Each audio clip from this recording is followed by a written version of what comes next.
Paranormal Investigation Association, or Research Association. Here, I'll push it.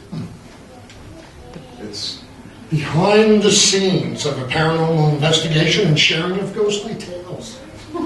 Hey, Richard, just tell me when you want it, because I'm the one that's been moving it. Yes. It looks good so far. Okay. Next. So, how we became ghost hunters. We're going to start from the beginning. September of 2007, the Long Island Paranormal Research Association is founded. The founders became certified and do numerous investigations. September of 2009, upon moving from New York to North Carolina and being certified, we were certified paranormal researchers. The paper is created. The founders are Richard Caminetti, Melissa Williamson in the back, and my son, Richard Caminetti III. Some cases of our evidence. Since arriving in North Carolina, we've been on numerous investigations and have gathered many EVPs, electronic voice phenomena. But you know what I'm saying. Videos and photos of ghosts and orbs. Some will be presenting to you today. In the next few slides, we'll be presenting some of this evidence. Are you ready for this? Yeah. Y'all ready? Yeah. Oh, yeah. Yeah. All right.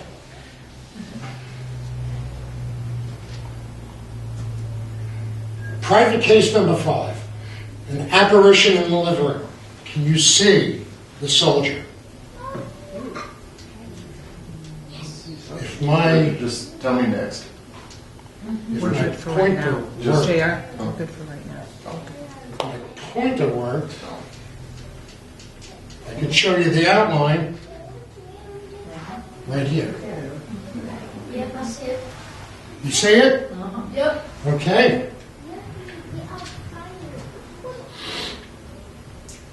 Information about the previous picture. The photo was taken during an investigation at a private household. The homeowners reported seeing apparitions of soldiers and hearing footsteps. At the time this was taken, all members of our team were accounted for, and the homeowners were not present. They were not home. Photos submitted for review. We actually do reviews. People send us photos and review it. This was the original photo that we got. Not so sure, but did you see the face in that photo? It's right there. It's a little creepy, isn't it? Okay. So, what does this all mean? I'm going to tell you. You, my friends, have just been punked. None of that was real. Not a thing. In reality, there is no such thing as a certified ghost hunter. At all. There is no accredited school that can give you a certification as a ghost hunter or a paranormal investigator.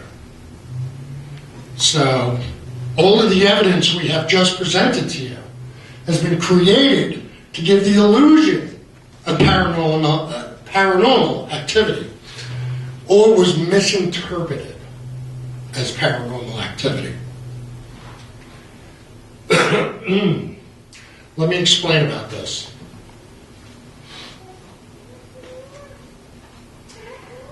Now we'll get started with the real thing. FAPRA, Fayetteville Paranormal Research Association. Welcome to our presentation. Thank you for being here, each and every one of you.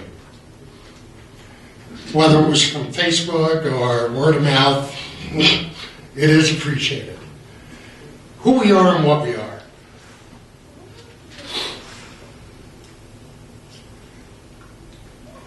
In 2007, actually, is the truth, the Long Island Paranormal Research Association, aka LIPRA, was founded with the mission of providing support, education, and help to those in need of assistance with the understanding of paranormal phenomena. In 2009, we indeed moved to North Carolina and created FAPRA with the same mission in mind. In addition, we are also IT professionals. That would be me. Regulatory assurance professionals. That would be Melissa. Students. That would be my son. Moms and dads.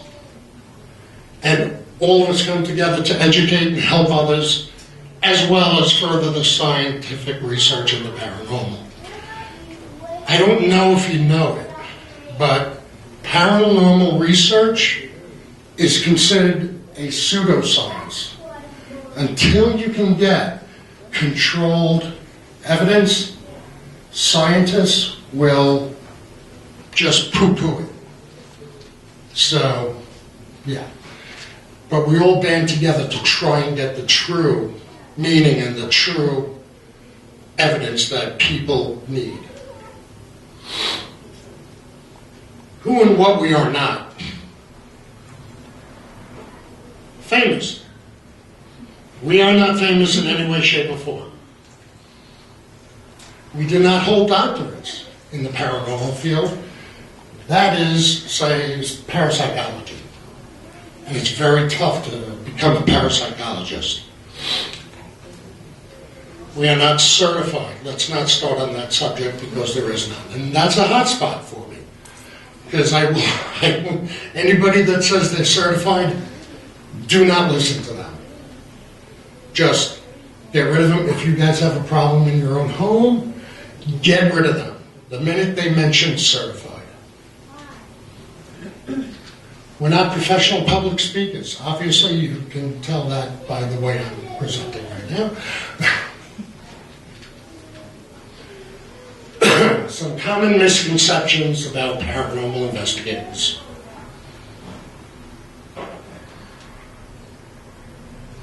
You won't make money in the paranormal investigation field. It's unethical. It's immoral. It's not a science. It's not like you are in a proven field of what have you. You can't guarantee outcomes.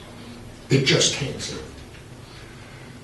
Investigations are not always exciting as they are on TV.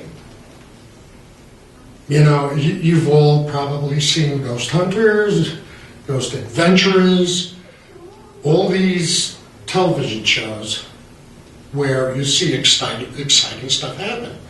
And really it's boring, a lot of times.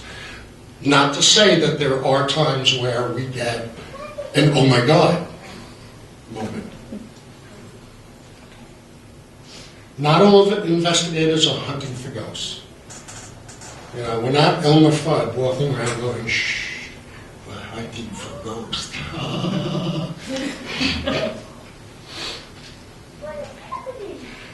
And we're not all bald with goatees. Okay? Right up here. No. So. I never noticed that resemblance before. Yes. I've actually been mistaken for Jason Hawes. I can see that though. And at a conference that I went to, Jason is right there in the middle. At a conference I went to, they mistook me for him. It's actually pretty funny. It is. It's very The guy on the left thought that the guy in the middle, or Rich, the guy on the left thought that Rich in the end was the guy in the middle. Yeah. The two people, the left and the middle, are good friends, so that was kind of amusing. Yeah, I walked out of the elevator. He was in a conference. He stood up and looked and was wondering, Why is he here? why is he going there? Where is he going? What? We shouldn't be here. So yeah, we're not all bald. I'll vouch for that. Thank you. Yes. JR has hair, but he does have a goatee. Recently have a go-to. Right. So what happens in a paranormal investigation? For Faber, it is the interview. We interview people a lot. And what happens is we take them to a public place where people feel safe because we don't know you. We don't know you. You don't know us. And you don't know us. We could be anybody just trying to scam you. So we meet in a public place where everybody's comfortable and we discuss the problem. Looking up information about the land, the house, and the people, etc.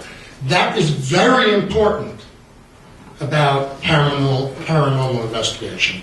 I'm sorry, I have to take a drink here. My mouth is getting dry. I'm a little nervous sometimes in front of people. A little glossophobia.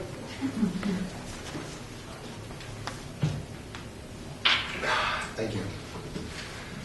But that is a very important aspect of paranormal research. You want to research the land, the people there. You want to research everything you can about it.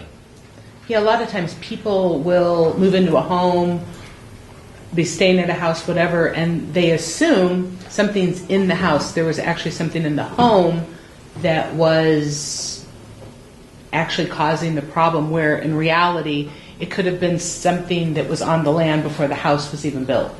So you can have spirit activity that continues on even though you've built a dwelling on top of it. That's correct. So the land can become very important, especially in North Carolina. Right. Where you have so much, it's really rich with history of, the Civil War, Underground Railroad, Revolutionary War, and we have investigated many public places here that, have just as much activity as some of the private homes that we've investigated up in New York.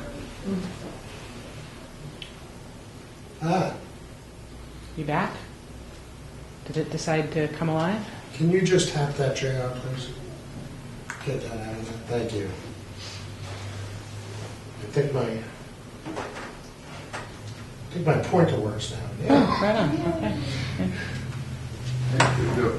Okay, now we're going to go into the actual investigation. If you're ready for it. Yes. Reviewing the evidence we collected on the investigation and sharing the information with the people who contacted us. We are not a fly-by-night operation. You will find that there is fly-by-night operations. They will come in, they will tell you stories, they will say your house is haunted, and then they will not give you proof. Okay? What we do is, our job is to find an explanation to what's happening. I'll give you a little background on me. I'm an ex-plumber. I'm an ex-police officer. I'm also an ex-volunteer firefighter. And right now, I'm an IT professional. I have seen a lot of things. I have seen faucets turn on and off because of high water pressure.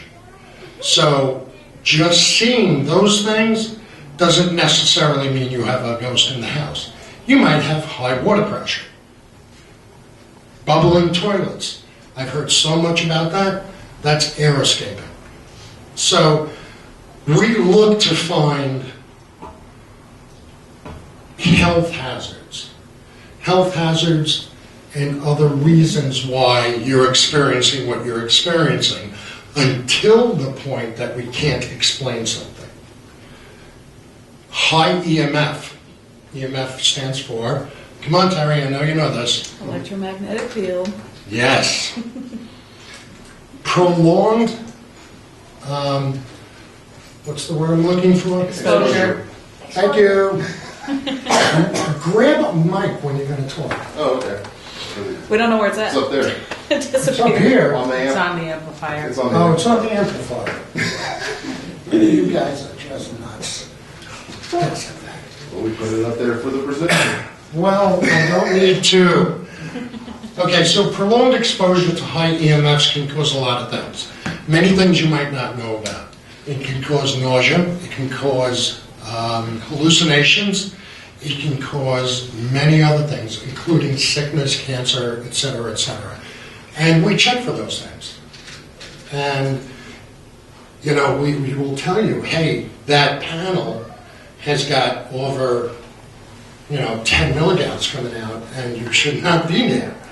It can actually make you paranoid to the point where you feel like you're being watched. So, yeah, that's one of the things we do. And some people are more sensitive to EMF than others. I said some people are more sensitive to EMF than others. That's correct. So, whereas you can have two people living in the same home, one person is experiencing all of these things, the other person isn't.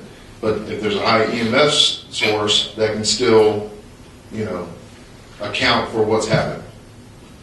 Absolutely, thank you. So we go from sharing to giving that to the client. EVPs, the electronic voice phenomena, digital recorders are the most popular.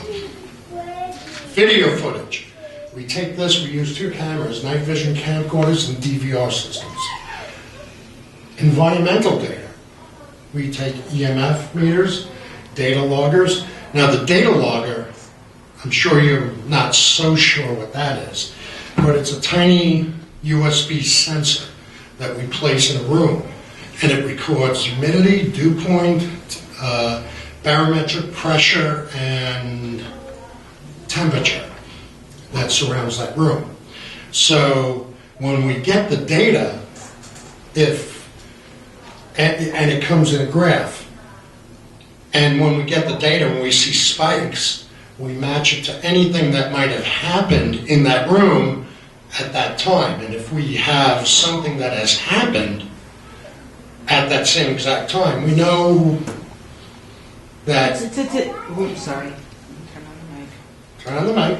When you can use the environmental data to back up any kind of physical or audio evidence, it just helps add to the, this wasn't something natural. This actually had some validity to it. So having that kind of environmental data will back up anything you see or hear, and it's a little easier to substantiate that way. Exactly. We use still photography, digital and film. Film is very important because you can't really fake a negative nowadays. Back in the 1800s, yes, you could, but if you buy a disposable camera, you're not going to be faking that negative. So we still use that as well.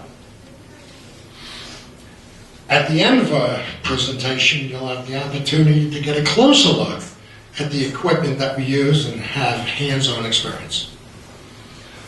What equipment does Favorite use for an investigation? Let's take a quick look at this. Or try to. Voice recorders. These can be used to collect voices that may not be able to hear with our ears. They are called EVPs, disembodied voices. Now, to John,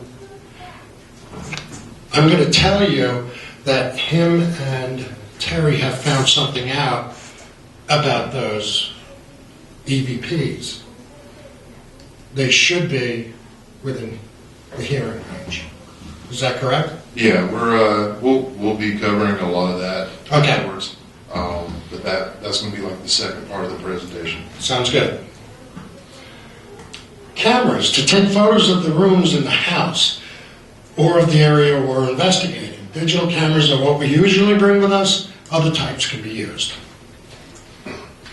Camcorders. We put these on tripods, and like you see in the back,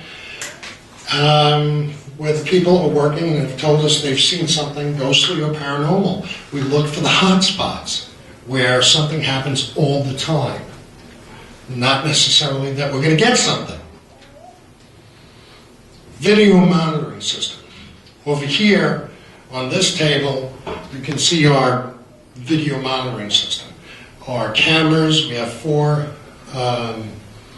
four-channel video monitoring system. Unfortunately, we don't have the TV that goes with it.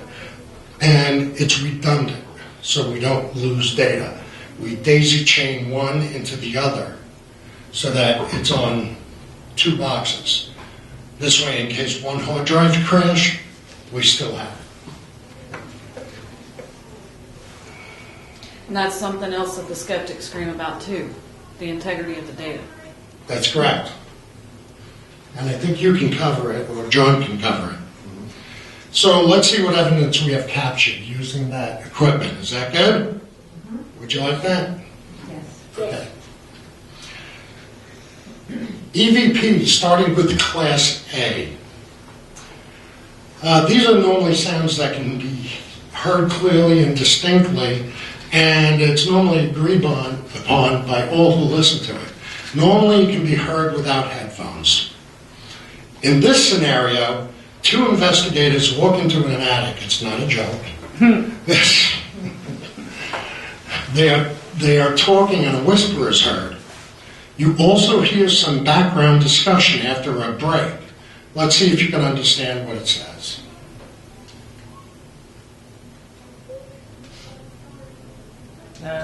It's not working. I'm trying to get to it. Do you just want us to start it back here? Yeah, please do. Sure. We kind of gave you a hint what it's going to say there, but yeah. Where's the... Just click on that. Whatever. I just move it down. You got the flashlight. I can't see nothing.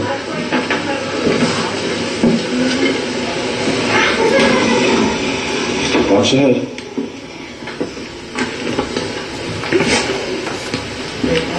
Uh-huh.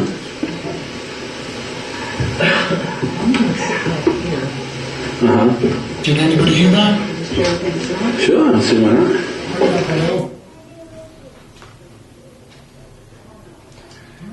In the middle of this conversation between the 2 investigators, you'll hear a whisper. Now, I caught this on camera, and it wasn't an audio camera, it was from DVR, so I had to merge everything together.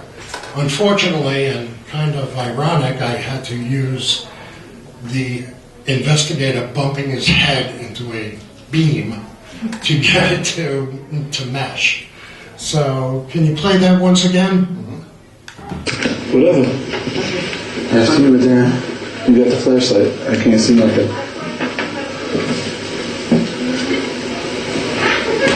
Ralph? Watch your head.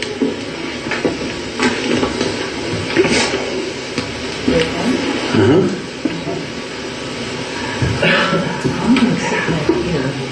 Uh-huh. Sure, I don't see why not. Did anybody hear that? It's there, but it's hard to catch. You heard it or The not? most pronounced part of it was the get out. Right. But basically, when you listen to it with headphones, and we recommend using skull candies without Noise reduction. noise reduction, thank you, noise cancellation, you would hear it better. And because this is going through speakers, you're not going to hear it as good as regular headphones. So that was a little unsettling, to say the least. How about this one? I believe this is a combination of A, B, and C.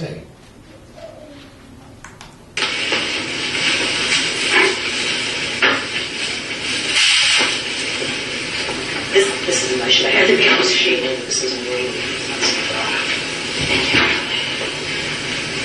That's not right.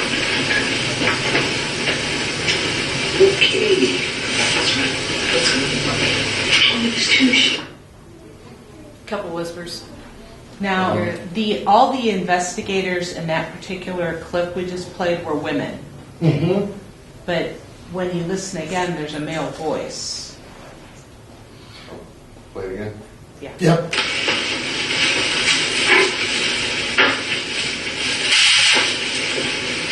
This is my shit. I had to be associated. This is really. They cannot be. That's not right. That's not right. There Did was no anybody see happy that? Richard, Yes, Terry. you got something just before it too. Just before they can't help me, there's something just before it too. Yeah. Absolutely, but we can't tell what it is. Actually, I just heard it. I couldn't hear it. It Microphone. The only reason we keep people using the microphone is because the video recorder doesn't pick up sound without it very well. So it makes it hard for when we stream for people to hear it. I'm hoping we're keeping you entertained. No, what's interesting about that is right before you hear the female whisper, they can't help me, Right. there's another whisper, that's not right. No, that comes right after. No, That- it's There's- right before. There's one before it too. So then it's twice. Yes, it's said twice. The second time is much louder. Right, it is much louder. I just listening to it now, I just heard that's not right played twice. And it sounds British.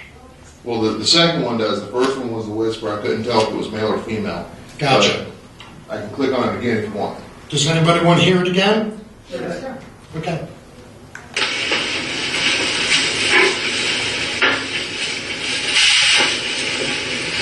This is my shit. I had to be associated. This is really.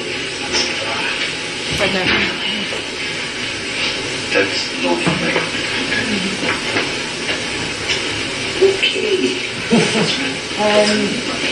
Okay. The thing about where that was actually recorded is there was a lot of British activity from the Revolutionary War in that area. So to have British spirit activity would not have been uncommon. in that Exactly. area. Hi, So, come on in. come on in, join the party. Thank you. It's a pleasure to meet you. I'm glad you're here. Welcome. I'll bring you up to date. So far, we've gone over some EVPs and pumped everybody here saying that we were certified, which we're not.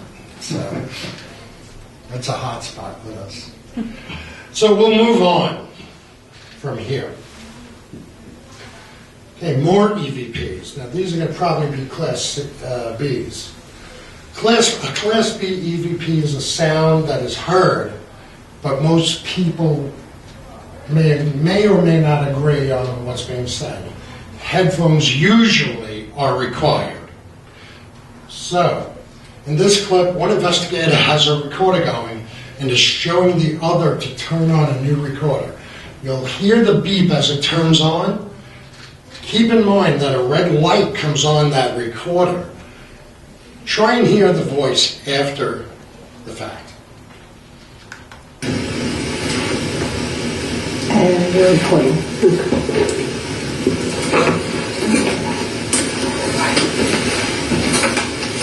Can you do something to let us know you're here? Did anybody hear the word light? You did. Teresa, you got great ears. I know. Should we? I'm good. Do you want to play it again? You got to listen and really close your eyes for this one. Sure. Anybody else? And you're recording.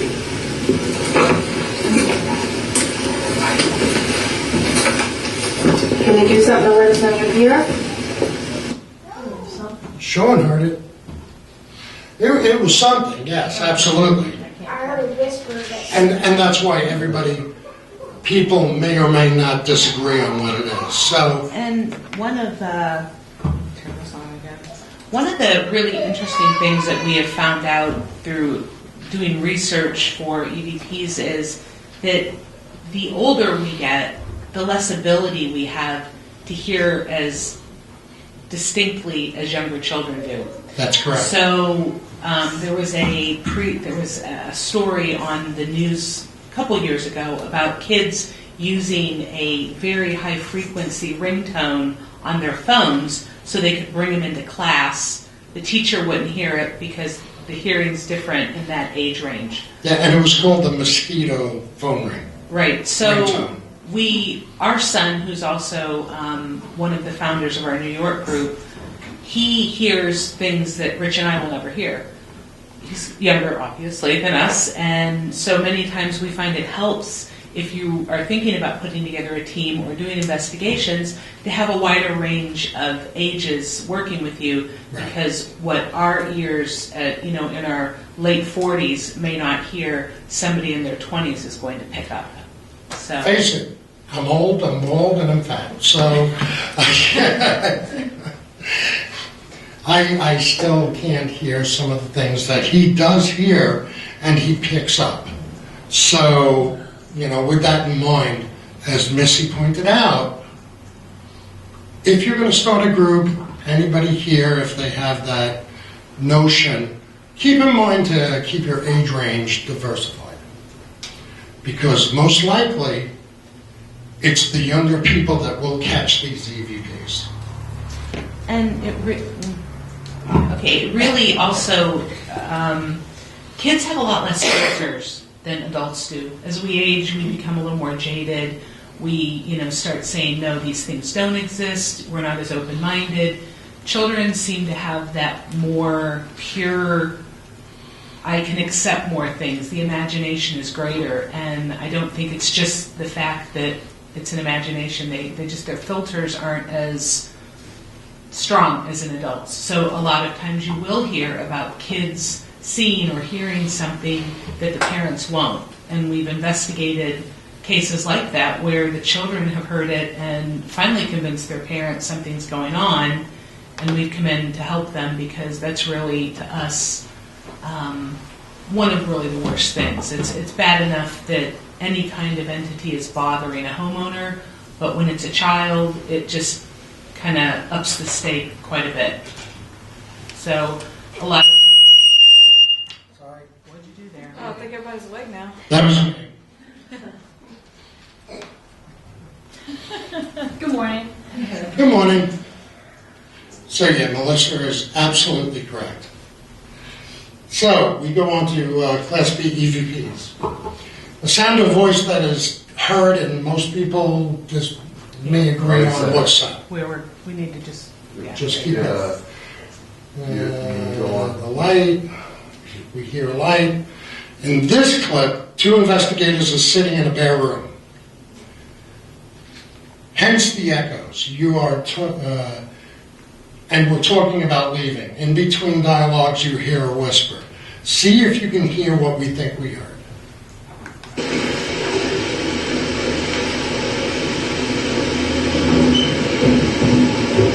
Is there wire on people? No, there's not. It's yours. No, you do it again. Let's see the tail here. No. Jesus, man. Did you hear a whisper? Come on. That's 59 over.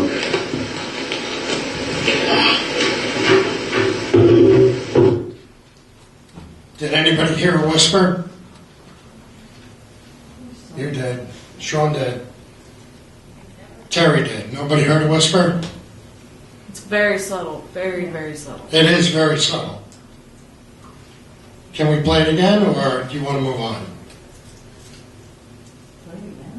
Play it again? Okay.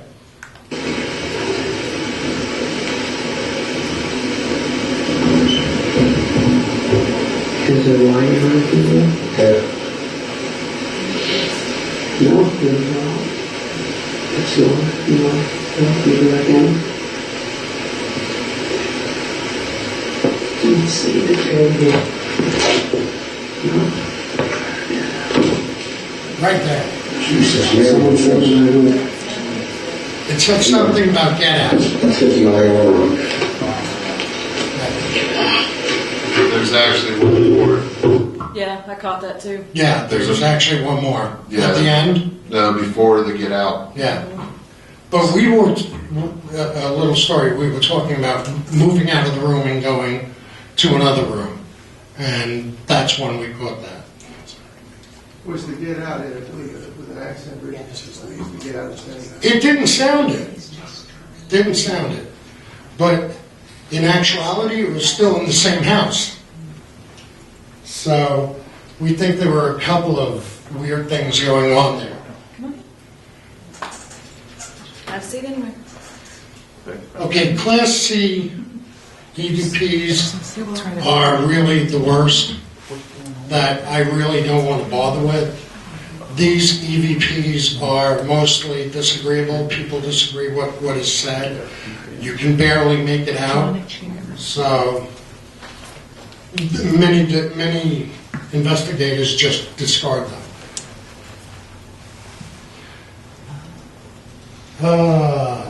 Here's one. Is this the pool she died in? Female whisper.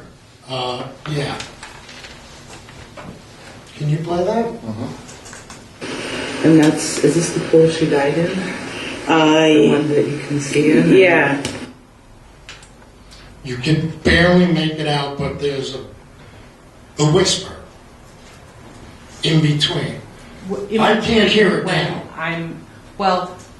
And I know this because I was the person on the investigation, and it was it was out in California, and I keep forgetting. Okay. It was out in California at a resort that was very popular back in the 40s and 50s, and it had become kind of dilapidated. They brought it back, and they allow people to do investigations now in there, even though it's not really much of a functioning hotel. And the pool has a wall, so you can see, if you're in the pool, you can see into this particular area where there's a stream running through and everything. And this girl, she was 14, she had died while swimming in the pool, and the person who was taking me through is the one who says, yeah. So right as after I'm saying, is this the pool she died in, right there you hear the whisper that says, you got me. And then you hear my tour guide say, yeah. So if you want to play it again. And is this the pool she died in? The one that you can see in? Yeah. I mean, she's almost talking over me as I say died in. She's starting to talk as I'm saying in. But once again, to listen to these, you need headphones. Yeah. Because playing them on these speakers, you're really not going to hear what you can hear on Clarity headphones. And like I said, what we use is the skull candies. I can't say that enough. They're wonderful for investigations and review of audio. Or if you're just an audiophile and like good music like me. You're too funny.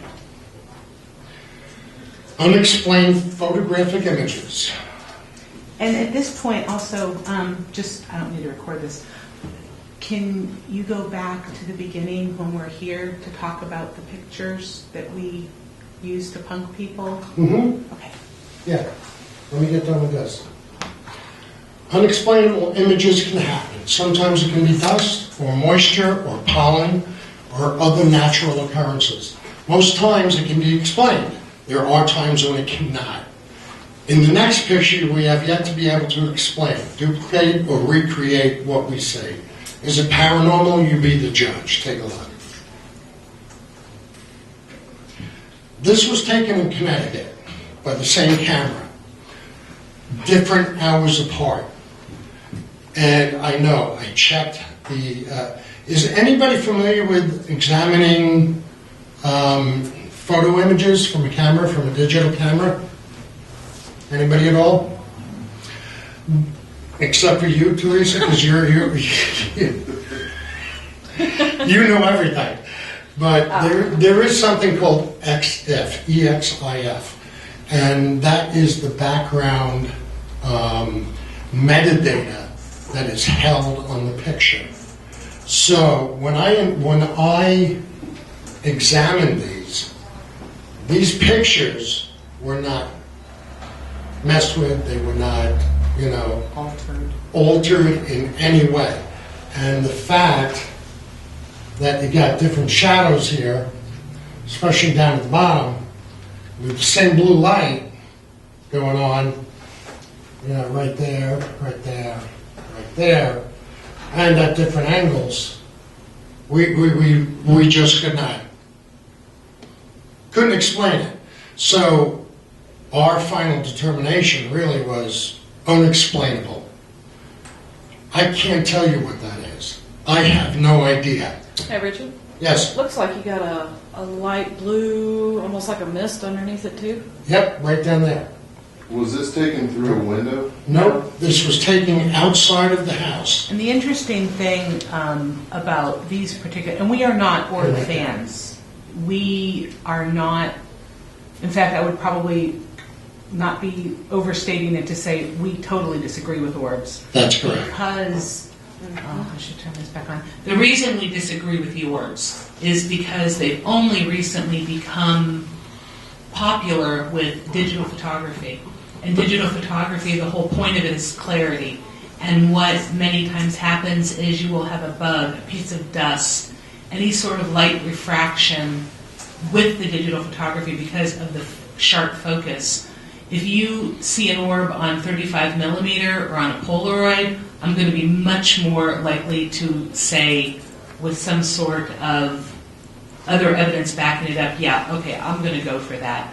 But the thing about these three pictures is, if you look, and if you want to point it out, honey, there's material inside of them. Yes. It looks almost like some sort of, especially on the ones at the top, it looks like they're filled with something, which you don't always get in an orb. Usually the orbs are more of a, the roundish figure, not really always colored, and not filled in the center. You see the light refraction, but in here, there's actually, it looks like some kind of material that doesn't match up with the trees. And so far, we have yet to explain it, so... Richard, you mind Yes. if I say something real quick? Please. We did a little mini orb experiment. I don't know if you remember this, where we took different substances, different regular substances from the home, salt, cilantro, things like that, and kind of tried to photograph them as we were dropping them to see what they would look like in the camera, to see if we could recreate some of these orbs. One of the interesting things that we noticed is cilantro. I'm sure you're all aware of what cilantro is. It's an herb, and it's diced up, chopped real fine, and it's not circular. Cilantro in our camera and our photos came off reflected round circles of light. Red circles. Well, no, that was paprika. Oh, yeah. The cilantro was actually green and white, but it also came off as Round. circular. So just keep that in mind if you guys ever take photographs of something and you catch it. Orbs do not always mean circular. Right. But we did capture some things that were not circular. Right. So many, many times it's humidity, pollen, dust, etc. So I'm not a big orb believer. It has to meet certain criteria before it piques my interest. Please change. Videos. Okay, lastly, video is the rarest form of evidence or activity capture. It's the holy grail of what us paranormal investigators want. And that is video. On one investigation, we had an opportunity to capture an anomaly on video. Unfortunately, the activity came from the next room, so we only got the sound. Take a look at the next slide and you'll decide. I'm going to give you a brief background on what had happened. We had a client that told us every night, approximately 2 o'clock in the morning, she would be woken up by a crash. Something crashed. So, Missy had told me, we researched it, and there is such a thing, I don't know if you know about it, it's called exploding head syndrome. I'm not joking, you want to look it up on the internet. It sounds funny, it's not that your head is going to explode. However, chemicals, while you're going into REM sleep, certain chemicals combine and jolt you awake, making you think that you heard a crash. Have you ever gone to, how many of you have gone to sleep kind of between sleep and weight, and all of a sudden you felt like you were falling. You all did. It's the same type of thing, except for you hear a crash and it wakes you up. So I thought it was that.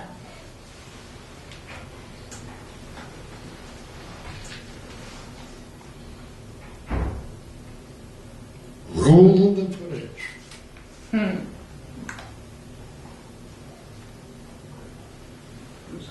Try to roll the footage. Is that not going to work? There we go. Let's go in there. Did you hear that? Right now. Yeah.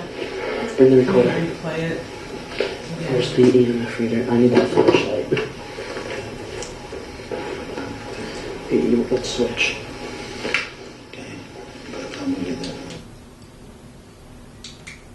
Let me move it back.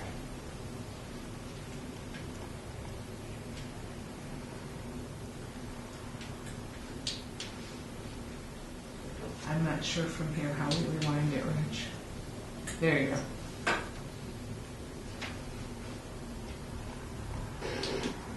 Alright, let's roll the ball over. Did you hear that Sounds bang? like a bark, Right but now. there's. It's Bring the not. recorder. Where's the EMF? There's also another story to this. Hey, let's switch. Now that's my son.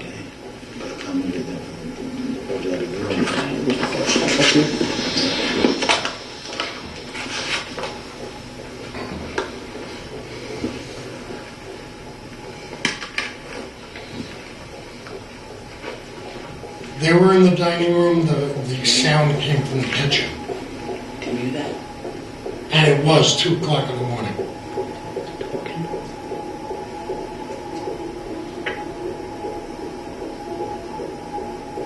I can't hear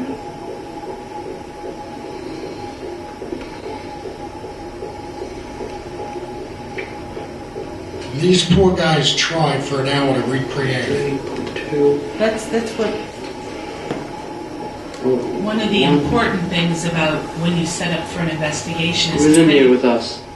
Should we stop this? Now let it play out. Okay, I'll wait. Table.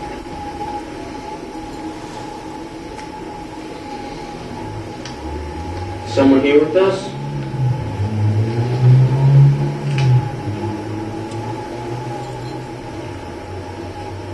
I know we just heard a noise from in here.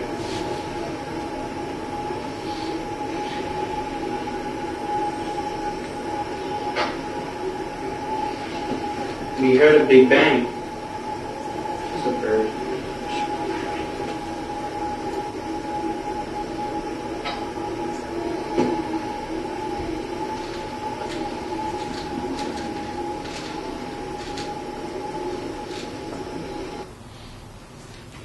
So pretty much that was the encounter that we had.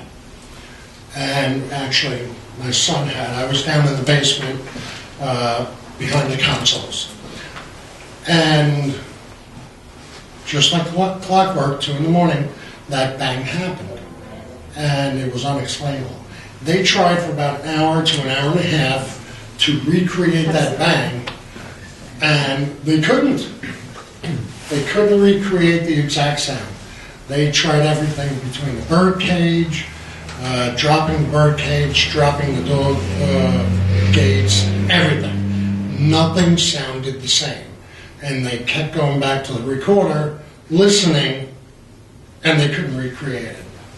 The other thing was that nothing had been moved. Right. And that's part of what we do when we do our initial walkthrough when we're setting up, is make sure we have a really good look of what's where.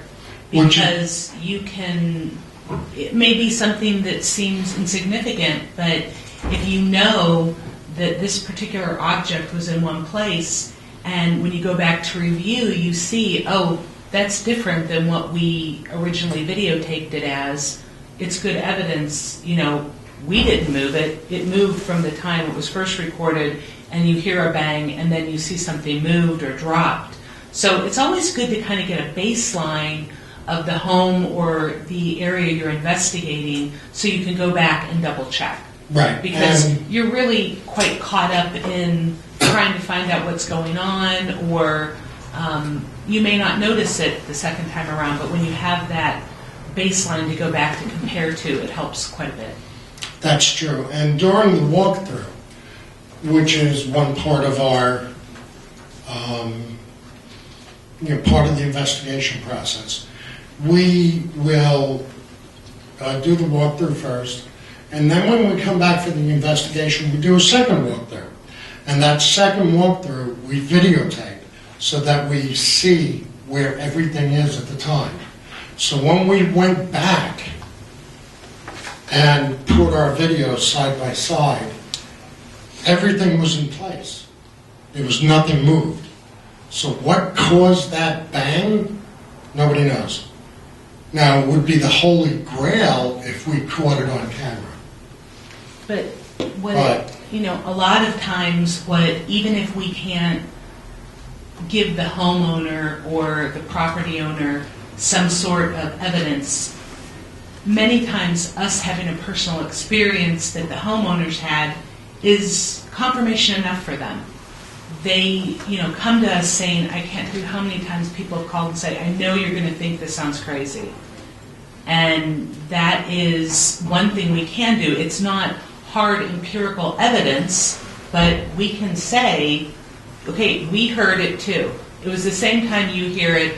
We don't have anything other than a audio recording of the noise. We can't figure it out either, but you're not crazy. We heard it too. And sometimes that's enough to make people feel more settled about the whole thing. And more comfortable. And they know that they're not going off the deep end. So, yeah. Yes? Also, keep in mind, now, I have not been an investigator as long as Richard and Missy have, but I have seen things that belong in a movie. That had I actually seen these things on a video camera, I might have assumed that it was a staged movie. So when you call, FAPRA or IRG or another, they're probably not going to think you're crazy because they may have seen something even worse than what you have or heard something. A lot of people who have become investigators have had personal experiences that led them to get into investigation. Exactly. With the exception of myself. With the exception of Teresa. So I have had my own personal experiences. My father was a paranormal investigator back in the 70s when that was all hush-hush. Nobody talked about it. He actually worked on the Amityville horror case. He was a freelance investigator for the Diocese of Rockville Center. So he taught everything I know. Not everything he knew, but everything I know. So then from there, I went on and I had my own personal experiences. And those experiences I tend to keep to myself because they weren't fun. But that just fueled me for more knowledge on this. And that's where I am today. We had a case up in Jericho, New York, when we had Libra, and it involved a 9-year-old girl. When little girls or little children are involved, they go to the top of the line. She was hearing whispers, being taunted, etc., etc. It took us 9 months. Now, anybody here is definitely into making and creating their own group. Remember something. You're pretty much married to your client for a while. Yes? And answer the phone. And answer the phone, yes. Answer the phone. But it took us 9 months to complete that investigation. We did 3 full-blown, overnight investigations in this house until we finally tracked down who the target was and where it was coming from. Then we had to get a reverend involved and go from there, house cleansings. It was a very long process and very draining. So be prepared to be trained if this is, what you're going to do. And remember, you make no money on it, you spend your own. None. And for the newcomers here, like I explained in the beginning, it's unethical and it's immoral to charge. The other thing that taking money also introduces is that people can say, well, they paid you. Of course you're going to tell them their house is haunted. That's what they want to hear. They paid you, so you're going to tell them that. If you take money out of the equation, there is nothing that is biased there. We're either going to tell you, look, we found nothing. That doesn't mean there isn't something happening. Spirit activity are just like kids. They don't perform upon command. It happens when it happens. We do one investigation. That's one investigation, 1 8-hour period over a very long span of time that this could be happening. We'll tell them, we'll be happy to come back, but right now we don't find anything. Or this is what we found, and we can explain it from one of our members' backgrounds of what they've worked with. It's this high EMF reading is because you have a conduit on the side of your house that has the main power line. And that's why you feel paranoid in the room. That's why, things are happening. But if there's no money changing hands, then there's no question about the integrity of it. Or being tainted, having your name tainted. Yep. We don't want that. We never want to have our reputation tainted. If there's nothing, if we find nothing, we're going to tell you there's nothing. Unfortunately. Or conversely, we're not going to tell them there's nothing. We're going to say, we found nothing. We understand you have seen this, but we didn't see it. Not that it doesn't exist, but maybe we can come back and try it again. And we'll also encourage people to use, we'll help explain to them, this is the kind of voice recorder we use. You don't have to have a group to make your own, recordings. So we've encouraged the case Rich was talking about in Jericho. We encourage the homeowners to purchase their own voice recorder and start doing EVPs when we weren't there, because you can only spend so much time. We have full-time day jobs. We do this on the evenings and weekends, so we can't always be there. But the homeowners are always there, and they can set up their recorders and sometimes get information that we don't. It's rare. It's usually not many people want to go out and do that, but if they're motivated enough, especially when there's children involved, we've had a few folks, and we've caught stuff on them. And based on what we've caught, what they've caught, the evidence, it's pretty easy to all hook it all together. There's some people who are going to be unscrupulous and try to fake a recording or do something to make it sound like that, but there's a lot of different ways you can debunk that, and that's kind of what we're there to do. And if somebody does that, we can just say, well, we have an explanation for this. I'm not sure why, this is why we think this sound occurred, or could it be this? And a lot of times you just kind of have to let people believe what they want, because no matter what we say, they're going to believe this. We had a woman who wanted her house supposedly investigated, but it turned out that she just wanted to show off her very beautiful historic home. And she did not want us to come and do an investigation. It was just an opportunity for her to show her house off. And when we said, well, do you want us to do an investigation to help you get rid of it? She's like, no, it helps me clean the house, so I don't want to get rid of it. And we went, okay, thank you, goodbye. And If the ghost is a maid.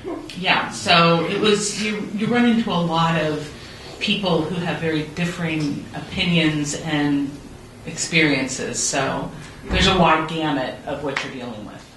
And when you get the phone calls coming in, hope for the best, plan for the worst. We had a phone call come in saying, help, my house is trying to kill me. Okay, we can come in and help you. No, it'll get more upset. Why are you calling me? For advice? I have none. If your house is trying to kill you, I would just go to your pastor or your reverend or your priest. Sorry. So, and some of these people just want to get it off their chest. You get calls and they just want to talk about it, and that's it. After that, they're done. We never see them again, we never hear from them again. So, yeah. And also bring plenty of batteries on an investigation. That's the one thing that always goes, no matter what. Battery after battery. We drop. So, now, I would like to take some time, introduce JR, Teresa. Before we, just real quick, you guys. Oh, you want to go back to the photos? I'd like to go back to the photos, and I'd like to introduce our team. Okay, yes. Because it's not just Rich and I at this point. We have two other members I'd like to introduce as well. Absolutely. Sorry, And then guys. it's all yours. This is your rodeo. I just work here. Nah, it's all of ours. I'm sorry? You just work here. Well, while Rich is going through here, I'm going to introduce Jason up front by Rich and Jessica, our two newest members of the prep. Hello. Hello. They've been with us for about a year now. Yes. So we've had one investigation that turned out to be a gentleman who just had some emotional issues that he was working through, and really there was not a lot of paranormal activity per se. I think we spent 2 hours interviewing him, and he just had some issues that he needed to work out, and we really had no help to offer to him. So unfortunately, we don't get a lot of opportunity. So far in the 4 years we've been down here, a lot of folks like to talk about what's going on, but as Rich mentioned before, they don't want to stir it up. So they don't want us coming in and actually doing an investigation. They just want to chat about it. So that was another case of that type of thing. So sorry, you go right ahead. All right.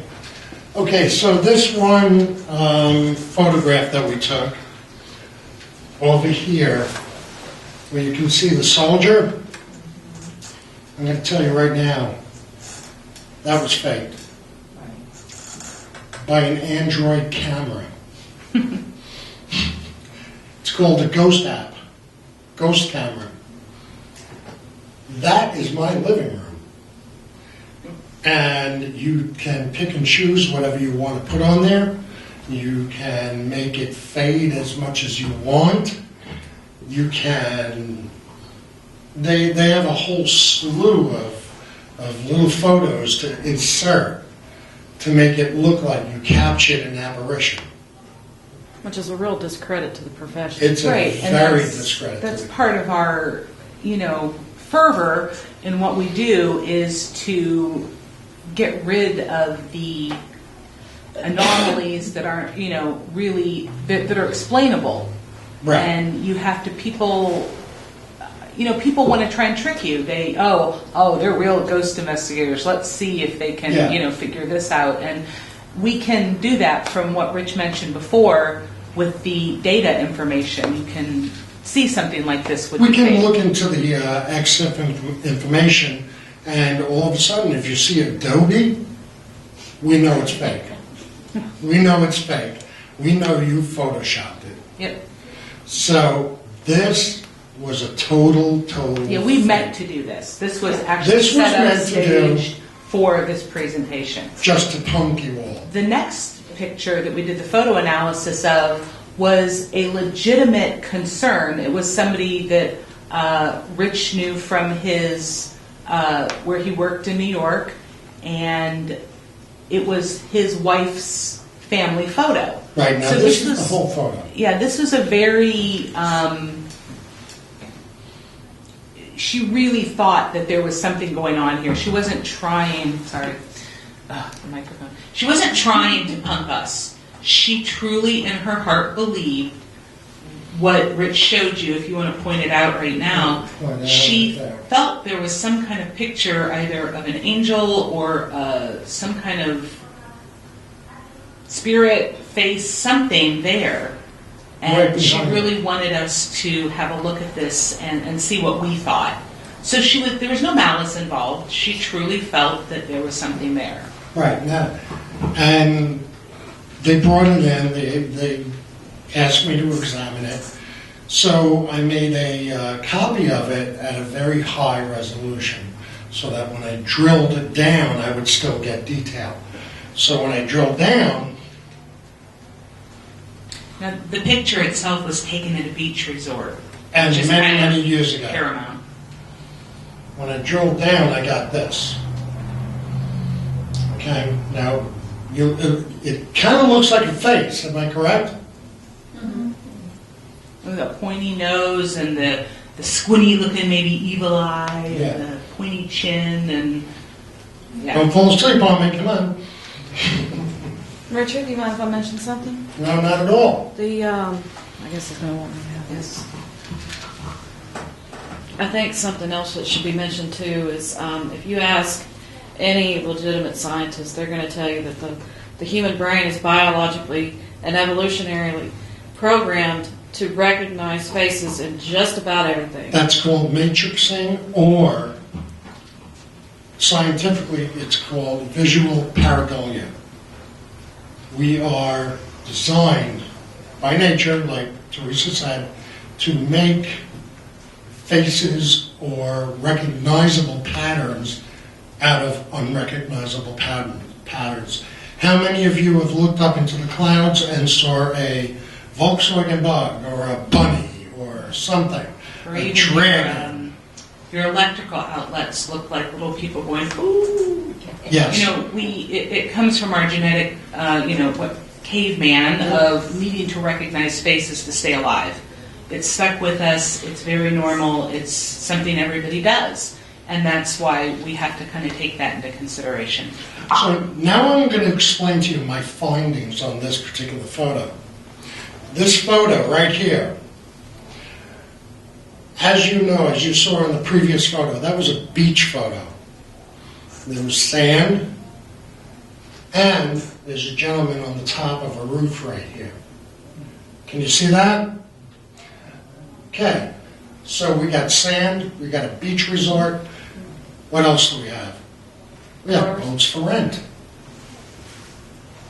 This, although it's blurry, are canoes stacked up on a rack. And if you can notice, you got the bow and the bilge right there, and then right there, and then right there. These are all canoes stacked up on the side of the building for rental. And once I presented that to them, they were like, oh, okay, thank you for that. So a lot of things that you might appear different might be just something normal. So we're going to skip ahead a little bit. We've all been through this, sorry about that. You never see it? Never see it? Oh, it's okay. Not all of us are bald. Oh, I didn't need it, but thank you. Bye.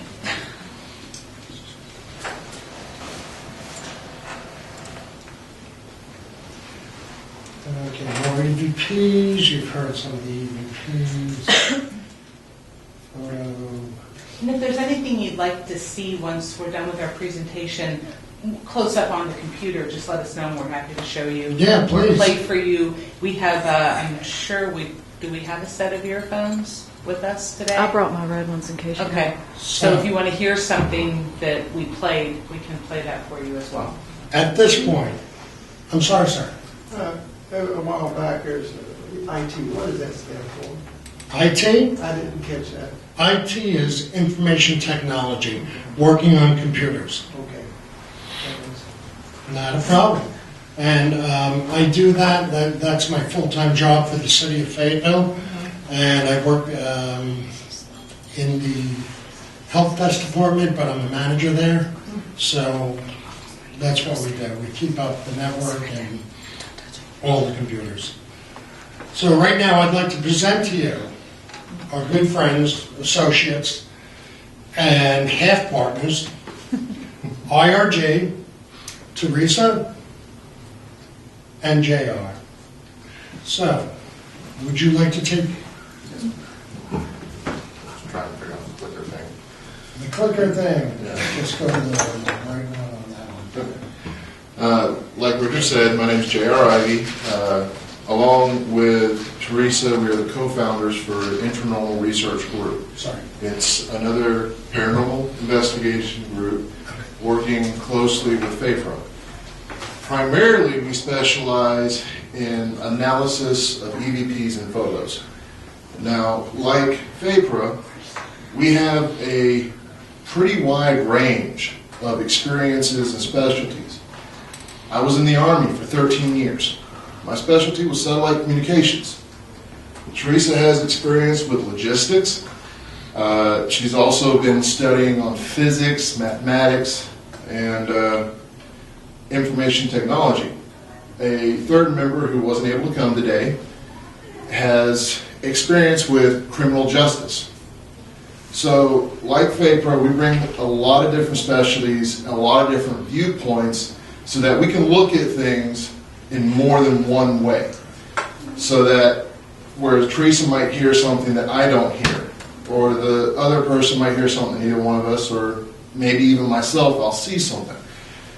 So by bringing all of these viewpoints together, we are able to better help the clients. And like Richard said, an age difference, a specialty difference. You never know what information or knowledge you might have that could lead to a breakthrough.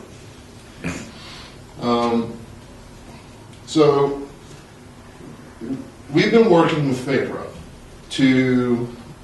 on a project we call Gateway.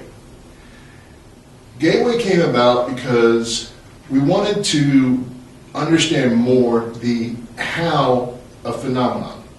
How is it happening? What is happening? We figured that we can work on the why later once we understand how it's happening. So we needed something like the Rosetta Stone. Something that could, if we could start to understand what's happening, it could lead us to being able to understand and explain other types of phenomena. So we had a problem. What type of phenomena did we start with first? Did we start with photos, pictures of entities, apparitions, thermal images, EVPs? I mean, there's a wide range of different types of phenomenon. So how do you pick which one?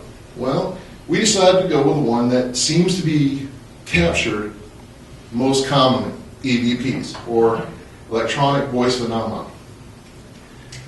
Can I butt in 1 second? Go for it. In one of the conferences that I went to, the question was posed, what do you think will be the most plausible evidence that will bring the paranormal to the forefront?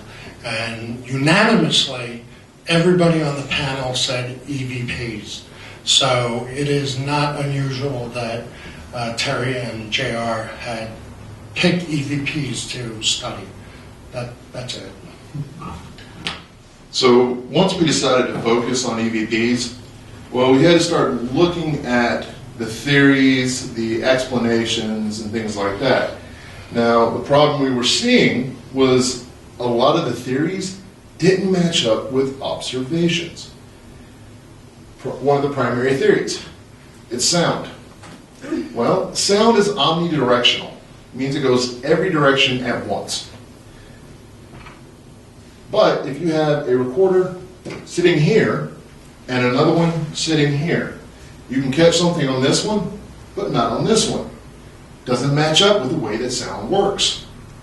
Or I might hear something that's not caught on the recorder. Or the recorder might catch something that I didn't hear.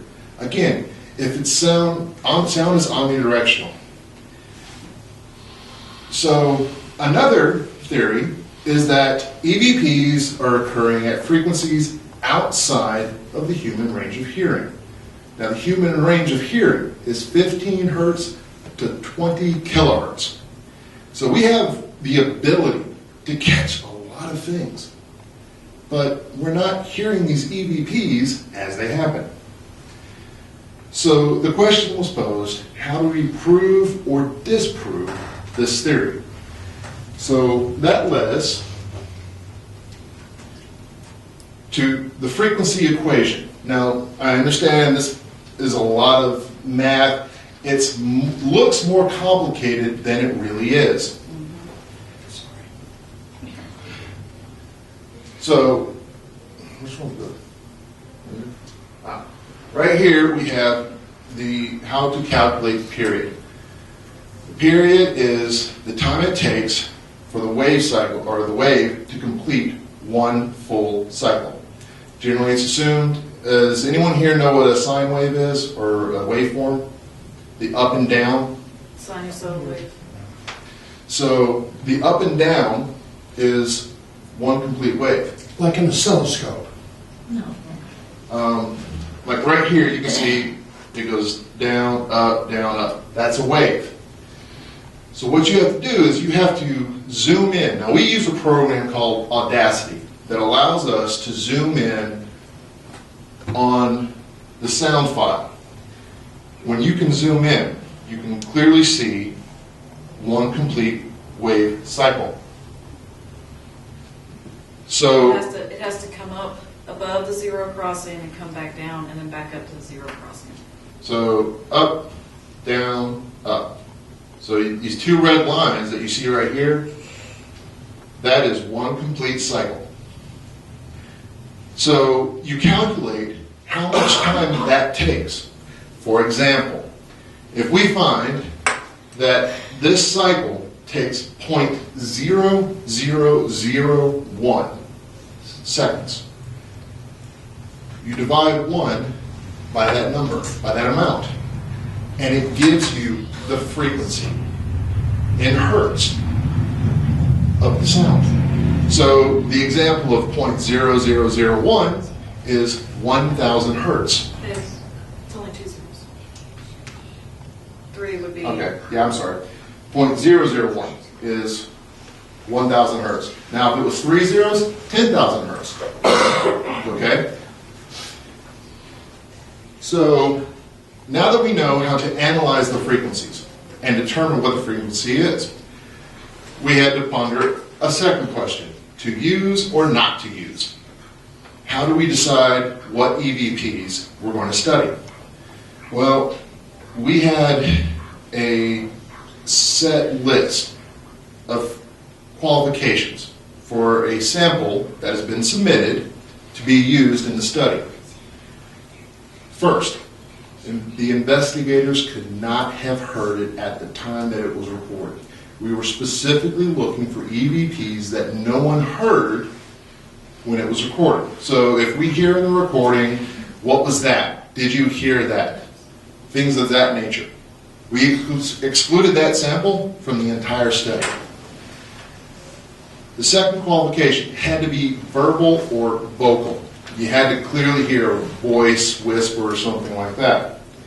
It had to be the original file, unedited, unfiltered, no kind of modifications done to the file at all. Just totally raw. Totally raw. And it had to be audio. We weren't looking for video files because we wanted to specifically focus on EVPs. No audio from video. Yeah. So we had 1,383 samples submitted from all across the U.S. as well as other countries. From paranormal investigation groups, we sent out a mass request, send us your EVPs. Like I said, over 1,300 were submitted. Of that number, we excluded all but 1,000. And that is because of your wind theory. Yes. When in doubt, throw it out. That's funny. So, like I said, anything that there was any question about the validity, if it appeared that it had been modified or filtered or analyzed, pre-analyzed or whatever using any kind of software, we threw it out. If one of the investigators heard it at the time, we threw it out. Even if it was so much as a, oh, I'm not so sure about that, throw it out. So these were the results that we found. 96.5% occurred within the range of human hearing. Let me say that again. 96.5%. It's amazing, really. And yet, at the time that they happened, no one heard a thing. 45.9% occurred within the range of human speech. Again, 100% of them were not heard at the time that they were recorded. So, this left us with some questions. And it also allowed us to make some conclusions based on the study. Now, anyone who's ever worked with a research or study, the larger the sample size, the more valid your results are. Now, we can only make these conclusions based on the sample size. We have plans to increase the sample size to over 5,000 samples eventually, which may affect some of these numbers, but we thought it was very interesting. Yeah, this is going to be an ongoing thing. I mean, for the purposes of the study by itself, we're not including any more, but we're going to continue the study beyond this. So, if anybody submits EVP files or suspected EVP files, we still will continue to do this. So these results allowed us to make a couple of conclusions. The first, that these EVPs are occurring outside the range of human hearing, appears to be false. So that led us to a second conclusion. If they're within the range of human hearing, but no one's hearing it, they're not sound. They're not sound at all. If it was sound, That's correct. you'd be able to hear it. So these conclusions, while they explained why no one was hearing it, didn't explain what they were, what was really going on. So with the help of FAPRA, we have been putting together theories. And we've been designing an experiment to prove or disprove these theories. Now, I don't know if anyone here has an investigation group or plans to start one.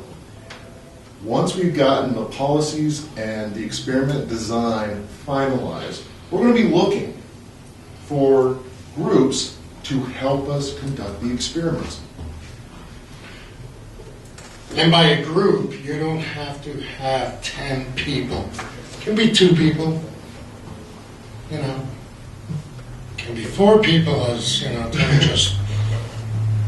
IRG only has 4 people, and only... Well, that's more for the equipment, the way that I want the equipment set up. It has to be 4 people, no more, no less. Yeah, that's within the design of the experiment. Now, I can't go into what our theories are, because that falls under a non-disclosure agreement. I can tell you that we have theories, and we're designing an experiment to test these theories. But we're hoping that this is going to catapult the understanding of EVPs into a level that hasn't been seen yet. Richard and Missy both say at least that they're very excited about it. Yes, we are. We are very excited. IRG, myself and Teresa, and the other 2 members are also very excited about all of this.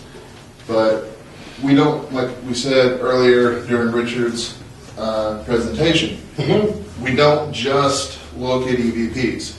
Teresa she's kind of modest, but she did a very extensive study into orbs and orb creation in pictures. I believe she used 18 different substances. Gosh, you don't even know now. household spices, Anything and everything dirt, that sand, is small and dust, grass, everything. She did a very extensive study. big, inside and outside. You also got to remember one thing, that there are some cameras that have IR on it for night vision, and some of those cameras won't pick up the dust. But if you put an external IR on it and it becomes stronger, all of a sudden you'll see dust everywhere. Everywhere. Now, that's And not... we did that test, and we recorded that test, and it was amazing. It really was amazing. Now, that's not to say that orbs do not happen, Right. as evidenced by, Richard's photos. But it led us to, again, we're not big fans of orbs. Exactly. It's just not our cup of tea. I've gotten to the point now with all of the results from even the little mini experiment that I did in the home, and the fact that, like I said earlier, seeing the cilantro come up circular when it's not circular, I will not look at an orb picture. Video's a little bit different, but pictures, absolutely. Video's a lot different. And I won't even touch, at this point, I think Missy agrees with me, I won't even touch an EV, now if you disagree, feel free, I won't even touch an EVP that is not a Class A, because everything else I just described. Am I correct, or? Yeah, I mean, more or less. We try to focus on ones that are much clearer. When you start having to say, well, one person hears this, one person hears that, it's something. There is something there, obviously, but the lesser quality, the B's, the C's, you could really, it could be somebody breathing. Right. Really ironic that we're talking about this. One of the funny things that happened during an investigation was one of the team members was at the console, and the team heard a noise, and so there was a lot of frantic activity of what was this, blah, blah, blah, blah, blah. We start talking about it, and we asked the team member at the console, did you hear this? And he was like, no, I didn't hear anything. So after a while of talking about it, it turned out the person at the console had passed gas. And that's what everybody heard. And all of a sudden, it was not an EVP, it was a very natural biological happening. And so, Yeah, that was the what. yeah, what? And so really you kind of need something with some clarity to really, That was because hilarious. something like that could shoot you off on a real tangent when it's very explained. And a wild goose chase. It Yeah. was hilarious. So, yeah, it was funny. That was one of her funnier moments. Yes. Also, to expand on some of the things that Richard mentioned during his presentation about looking at the environment. Myself and Teresa went with Richard and Missy to do an interview with a prospective client. That's correct. Now, when we first got there, we had some interesting things going on. Oh, Recorders yes, that we had did. brand new batteries wouldn't turn on from the start. Yeah, we had fun with that. We were finally able to get things going.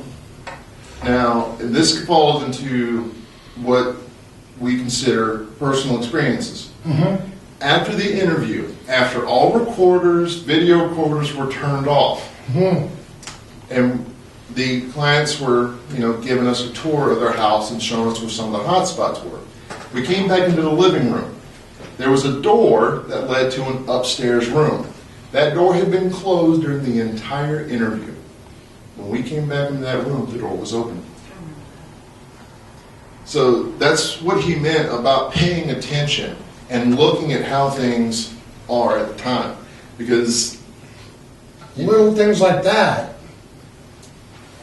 that makes all that makes all the matter in the world. Yeah, you may walk into a room and never even think, oh, there's a door there, who cares? Right. It's, you don't even notice it because it's so everyday, but if you don't have that general baseline and then you see later something's different, It helps you substantiate it. It turns from a personal experience into evidence. Yeah. Always have a control.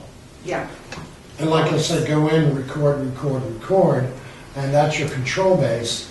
And then after that, you do the side-by-side comparison. Richard, in response to that, Yes, if ma'am.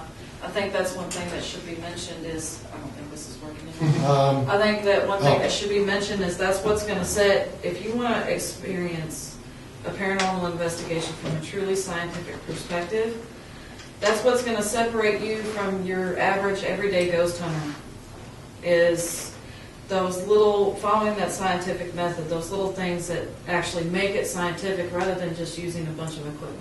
Because that's not going to make it scientific. They'll tell you that all day long. Scientific investigations. But simply using the equipment does not make it scientific. You have to have your control. Now, another thing about that door, throughout about half of the interview, I was leaning against it.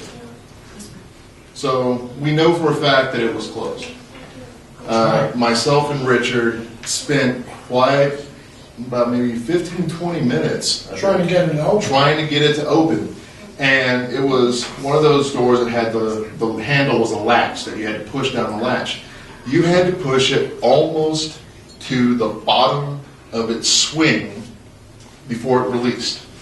So it wasn't like it was a very loose door. I mean, without attempting to break it, I pulled on the door, trying to get it open any way I could, seeing how much force it took to push the lever down to open the door. And it took it was a solid door. The handle was solid. Like I said, it wasn't until the latch was almost all the way down to the bottom of its swing before the door would open.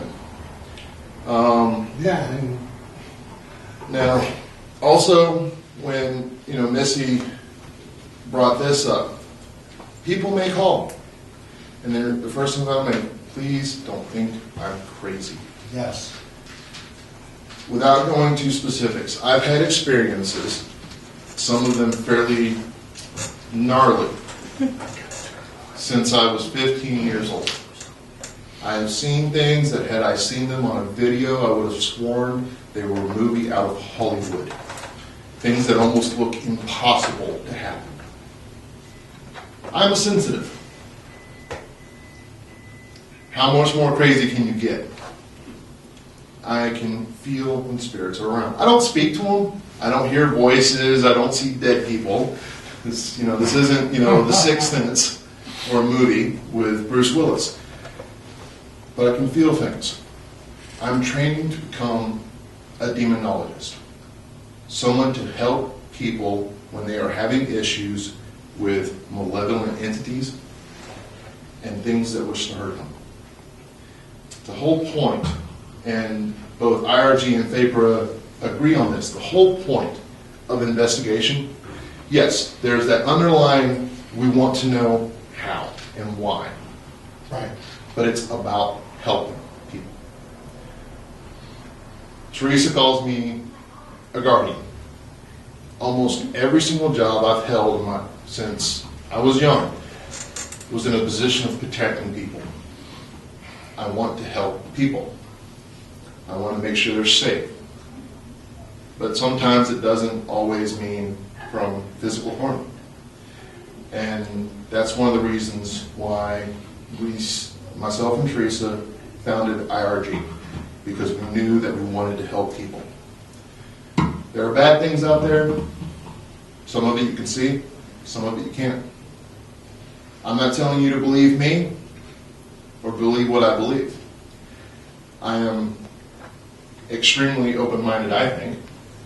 If someone comes and asks you to come and do an investigation, you cannot judge their religious views, their spiritual views, their personal morals. It's not about that. It's about helping the client. And that's the biggest thing. How many people here have seen Ghost Hunters? Raise your hand. TV show. Not many. How many times have they said they do it to help? That's the point. Yes, if you want to get into paranormal investigation to be a ghost hunter and just go catch stuff, go for it. can't Sure. stop you. Sure. Richard, Teresa. And to that point, I have to tell you something. We did some research. Missy and I have been to conferences with para-celebrities, ghost hunters, Jason Hawes. Who was the other guy? Grant. Yeah, we actually did an investigation with them. We did an investigation with them.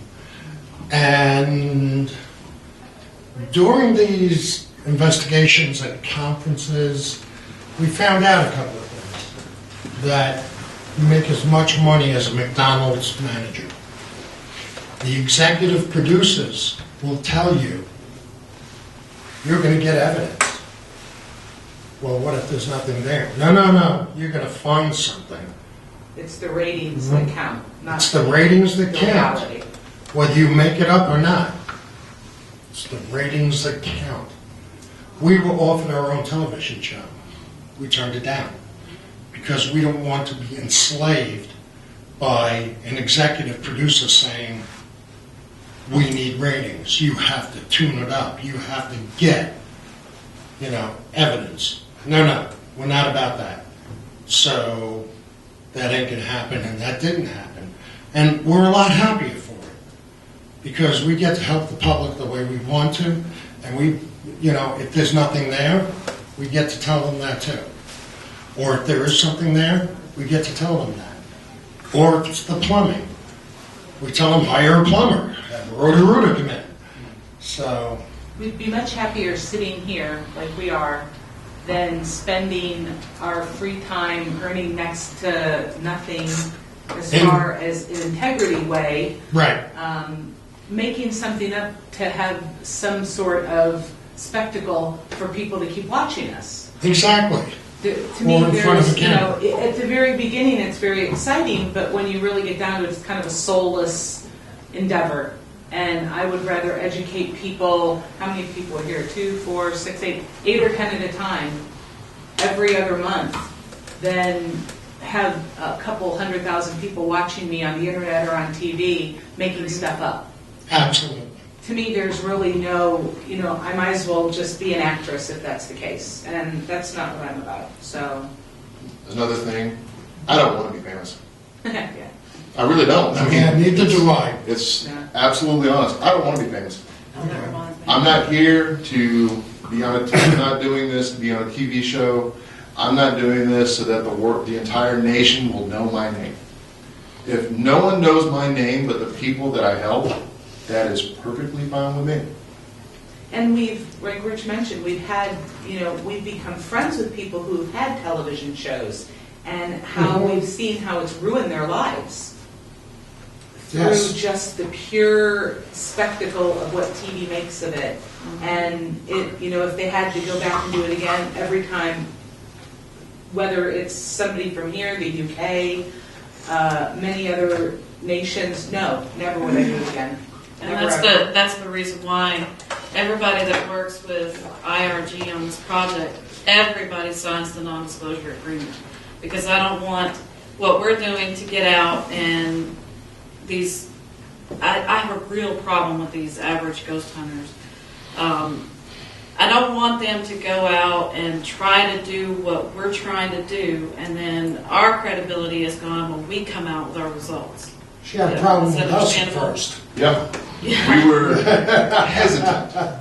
It actually took a face-to-face meeting before we felt comfortable enough explaining the entirety of our results and our theories and things like that. Now, granted, the first time we met him, it was an instant comfort, like absolutely comfortable with them from the get-go. Yeah, it was.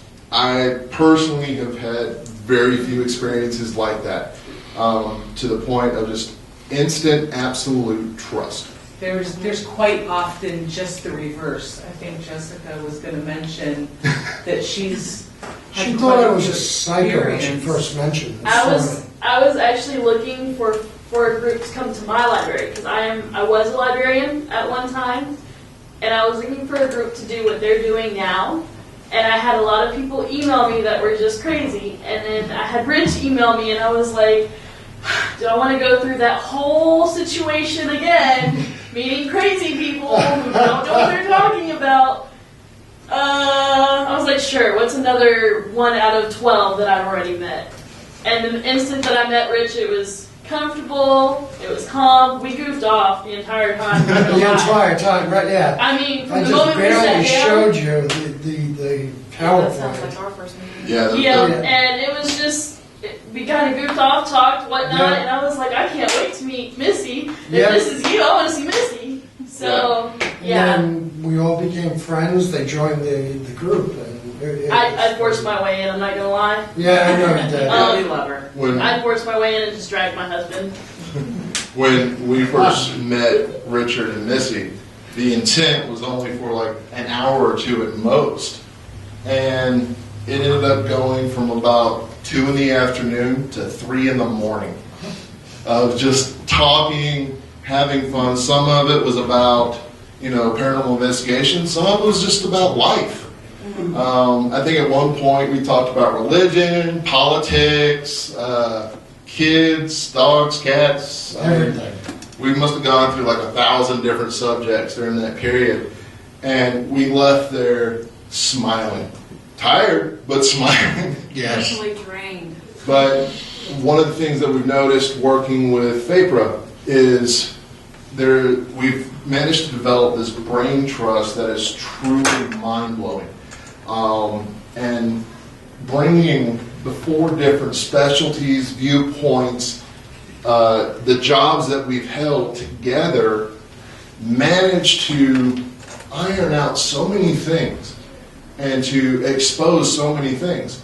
And again, it all comes down to if you're going to make a group, make it as diverse as possible, because you never know what can add to the group.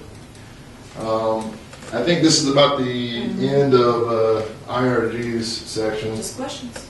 Just Pretty much questions, Sharing experiences. stories, whatever you want to do. Sorry. We can turn on the Can you lights turn on the lights, please? and talk about any experiences, anything you want to know.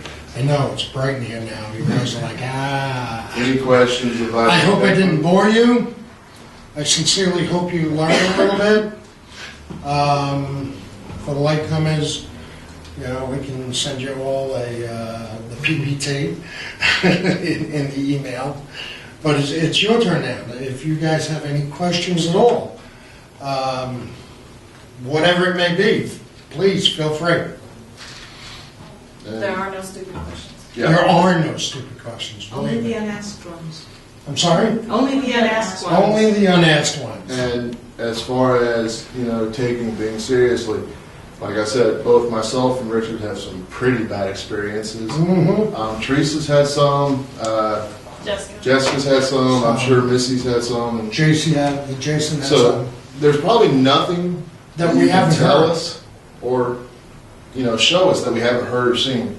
Or even if you're interested in developing your own group and want some advice, what have you. And we can also offer Analysis services. analysis. We can tell you, kind of walk you through what we've done with our project, the first part of it, because it's public knowledge. But if you had any questions about that, Yeah. But we can't really divulge anything about the experiment, and I'm just going to go ahead and put it out right now. Unfortunately. If you have questions about the gateway experiment, that requires the signing of a non-disclosure agreement to get that information. It's a way to protect ourselves, both IRG, FAPRA, to protect our credibility, to Right. and the integrity of it. and the integrity of the evidence. So, with the exception of gateway experiment questions, anything that you have of, FAPRA or IRG, just, feel free to raise your hand. Sure. Hi. Oh dear. There you go. You got a mic. Most of the program has been on negative type experiences for people, you know, within the homes or whatever, or within, like, the children who would hear things or whatever. Do you ever get a lot of talk, back, you know, answers back about spiritual things? I know you mentioned being there to help people. I have felt many times that I've had spirits help me, including one strange, not really strange, but personal thing. And it happened after my father passed away. He lived in the same house for, say, 70, 80 years. Right. And he had it was a little house, but he had a garage that you had to come out on the porch, which was not enclosed, push a button for the garage door to go up. The garage, here's the porch, and right here's the garage. You push the button, and the door goes up. He passed away when he was 84, and right after, he was very close to the whole family. And the first time we went past after his funeral, there was nobody around. My husband was driving, and when we went past the house, there was nobody in the porch. You had to push that button for that garage door to go up. It went up. It was like he was saying, it's okay. Now that can happen. People who say goodbye, people appear. Normally, a lot of times, one of the most popular is that you wake up and you see your loved one at the end of your bed. And they smile and then they disappear. And that's one of the more common occurrences. But there are others. Like when my mother passed away. This is a true story. Right before my mother passed away, she told me I was such a pain in the butt that she would come back and haunt me. So I lived in Levittown, New York. It was one of New York's first suburbia, America's first suburbia. And we had metal cabinets in the kitchen. It was right after she passed away. Well, I go to open up one cabinet to take out a dish. I closed the cabinet all the way on the end opened up. I went and closed that. The cabinet all the way on the other end opened up. I went and closed that. And literally, I'm thinking, she told me she would drive me insane. All of a sudden, they started opening, I was closing, and finally, they all opened at the same time, all of them. So I just screamed out, "Mom, I get your point, stop." So I closed them, and they stayed closed. It was bizarre. I mean, I think that was her way of saying goodbye. We also had a very close friend of Rich and I's pass away in May. Yes. And we helped his roommate clear out the apartment. And our friend was a skeptic.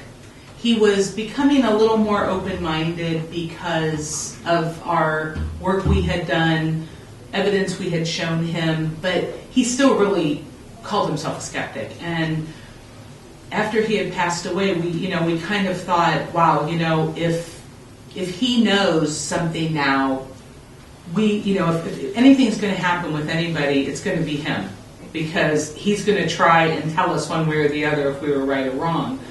When we were at his apartment, there was something, it was like a big metal rack cubby hole type thing, and I had shoved, it was a back scratcher, and this cubby hole had grates in it, so it wasn't like it was just something slippery it would slide out of. I put a back scratcher into the cubby hole, turned around, it flew out. I am on my mother's life and she's still alive. That thing flew out, and I said, "Okay, Cameron, I'm trying to help here. You got to quit doing this." And Rich, who worked with him, actually has heard him at work. So we kind of think that perhaps he's trying to tell us, "Hey, you guys were right," because he was always big enough to admit when he was wrong. So, we've had experiences, and we've heard a lot of them, and I don't doubt for 1 minute what people are experiencing are actual encounters with somebody, a loved one, especially if somebody died unexpectedly. Many times, the theory is that when someone dies unexpectedly, a child passes away, they don't really realize they're gone. And it takes them a while to really get to the point to accept that and pass over. And I think that's a lot of times why people have those experiences. They want to say goodbye, or they're just not even really aware until it becomes apparent to them that, wow, you know, nobody can hear me, nobody can see me, and you have an experience like that. So it's very, it is common, and I fully believe that that's what's happening. Of course, people are going to, disagree, and that's their prerogative, but I've seen it enough, I've heard it enough, I've seen enough hard evidence to prove this, and especially with what Terry and JR are coming up with, it really helps solidify that, and that's why it's so exciting to have them doing this, because this is that empirical evidence, something we can take to science and say, this proves what we're talking about. And it's very exciting. I get the chills just thinking about it. So true. And something else talking about, experiences.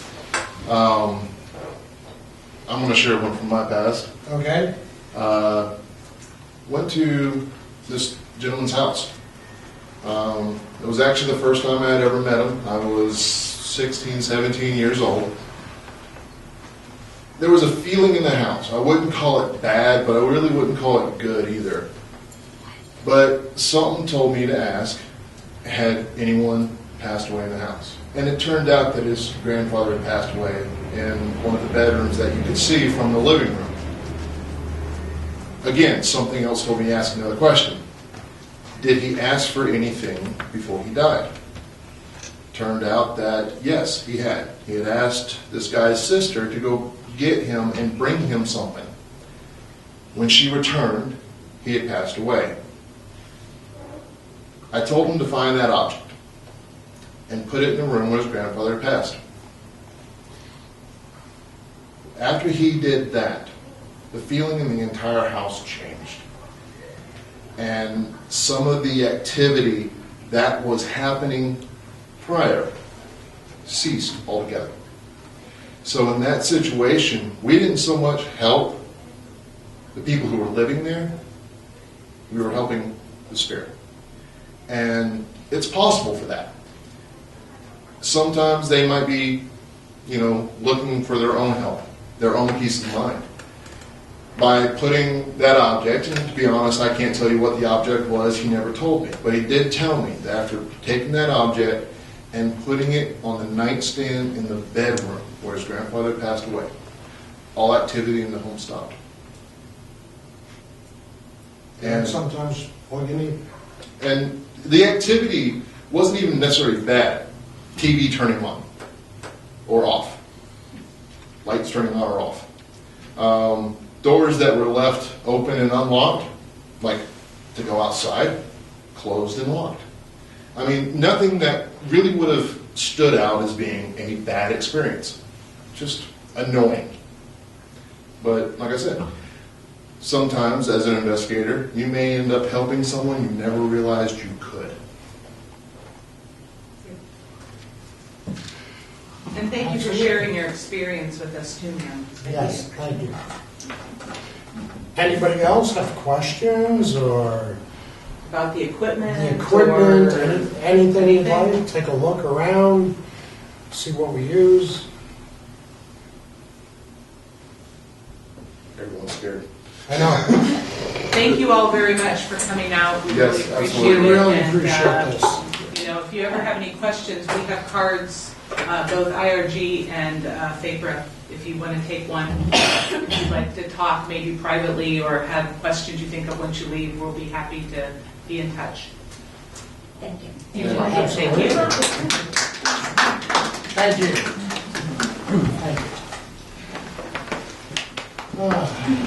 There's also food and drinks Yeah, in the library. The library supplies some snacks and drinks. Snacks, food, drink.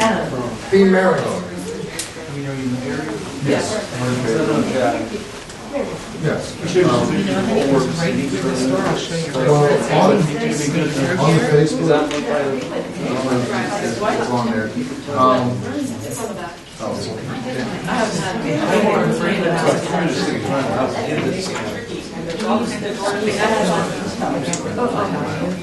I haven't Well, more what I'm thinking about. I read a big long story, but anyway, it made total sense when I read it. I wasn't looking for it, I didn't know what one was.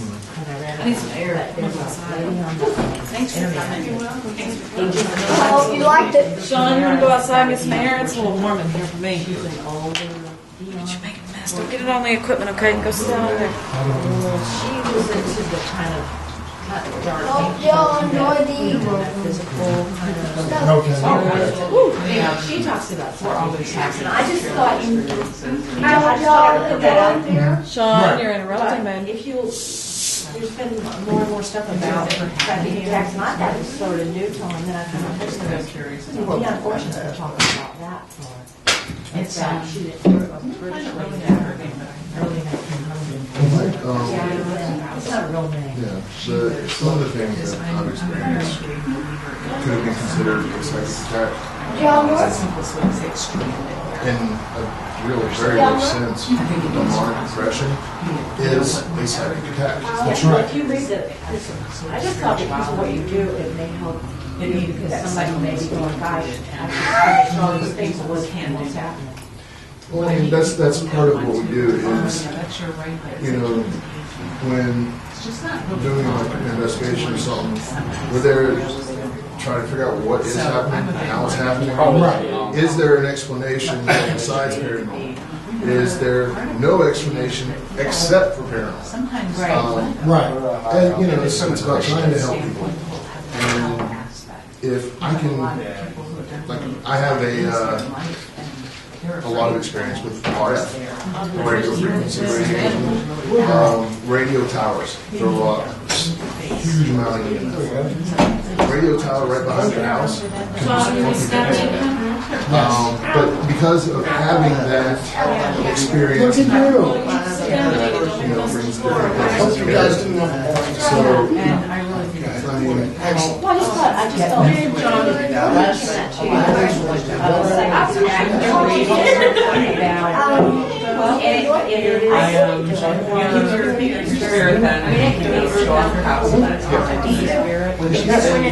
it's, I didn't know what one was, and I'm looking and reading the thing. I'm not saying No, you don't have to. to be attacked. I know that, but I'm saying, so like, I don't this now, something like that. The thing is, And I know they're great. Part of what I'm trying to do. it's two different worlds. She never Once you threw that. talk- She swore up and down. Talk to Lloyd about it. That's the But, you know, part of He's one of the training is going to be parapsychologists. You know, That's it's a lot of energy for somebody He who has his own. I'm not a And that's why we have a lot of I know. how we get high in our equipment. get rid of it. Because they are And taking that so, energy. You know, that there was all sorts because of, I can help someone in that situation, just being there. including, You know, make sound, move a sheet of It's kind of that lights. Well, they tell us you know, all these sound. things, doesn't mean a earthbound kind of psychic attack. Sound. Somebody's Any short. totally. George, Not on this Negative thoughts, But I mean, whatever, just like a laser beam to you. Well, not only that, but you have, what's been also,